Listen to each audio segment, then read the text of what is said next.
Consider the example of Dave Scott, who at one point commented on his 6 championships in the Ironman Hawaii triathlon.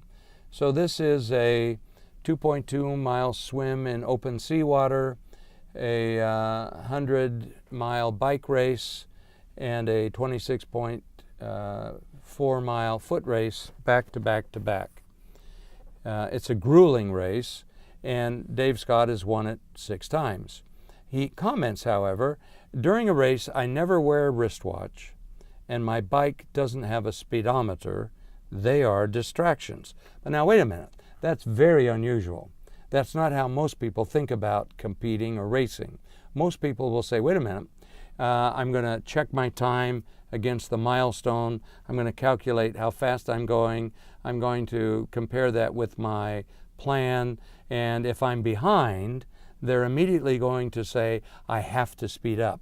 But notice at that moment, when they say, I have to speed up, they've put themselves in an obligatory mindset as opposed to a choiceful mindset.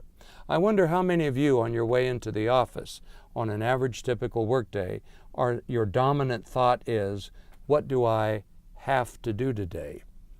I hope from now on that you'll think about this level 2 habit, this habit of thinking, as potentially dangerous, that it is putting you in a mediocrity mindset and putting you in an obligatory framework so that you're doing outside in what other people want you to do rather than what you choose to do. Could you change that habit so on your way in you're thinking, what do I choose to do today? How do I want to feel today? And how am I going to make that happen? We'll talk some more about that. So back to Dave Scott. He says when he's competing, all I work on is finding a rhythm that feels strong and then sticking to it. So he puts his head down, he thinks about how he's feeling inside, he finds a rhythm that he feels like he can maintain, and he just puts himself there. And by the way, he's blowing everybody else away.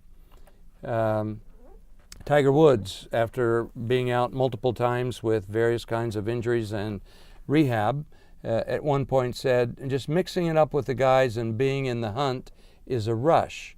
I can't wait to experience those feelings again. So notice he's focusing on the feelings rather than on winning a trophy or how much money he's going to make.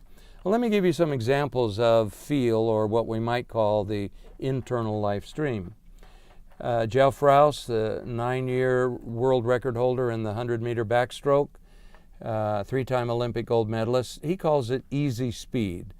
The feeling of swimming at 80% effort but with maximum efficiency as opposed to struggling and straining and striving to go faster.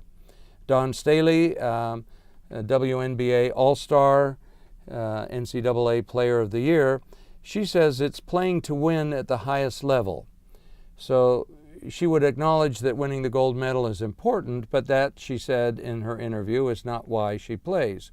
She plays in order to get that feeling where she's near the end of the game is on the line, the ball's in her hand, and she's thinking about or feeling this experience of competing against the world's best in that situation. It's nice to win the gold medal, it's nice to win the game, but the competition and that feel she gets during the event is what brings her back. Others have described living out of my chest, being at one with my surroundings, peaceful, satisfied, alive, and it took me 18 months. So let me tell you, Doug asked me to go to a lecture he was giving. I went and listened, and during the middle of his presentation to some 700 undergraduate students at the University of Virginia, he said, "How do you want to feel?" I went home and I couldn't answer that question. I couldn't sleep. How do I want to feel? How do I want to feel?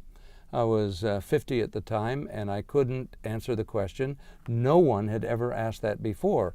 It was always, have you done your homework? Have you made your bed? Have you done the dishes? Have you swept out the garage?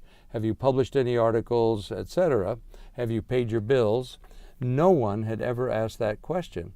It took me 18 months. I went through 40 different drafts trying to figure out, how do I want to feel? How do I want to feel?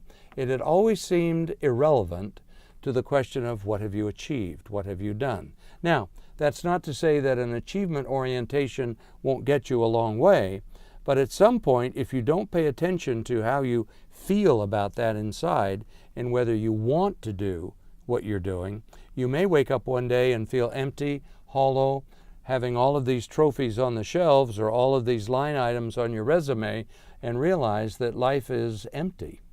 So I thought about that, and 18 months later, for me, it turned out to be light, unhurried, and engaged. When I overeat or overcommit and my schedule starts to feel heavy and I feel rushed, I begin to disengage and bad things happen.